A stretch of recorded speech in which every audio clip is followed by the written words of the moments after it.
check if you have a propane or gas furnace and your intake is close by your exhaust and your furnace shuts off in the wintertime.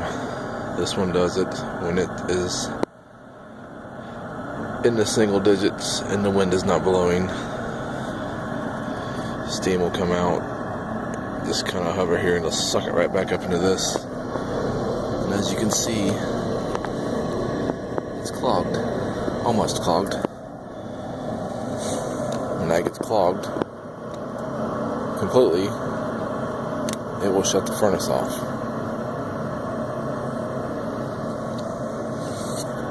So, I can't get it out. Something to look for before you call somebody. Again, this thing does this. When it's cold out. Come out here and knock the snow off and it's fine.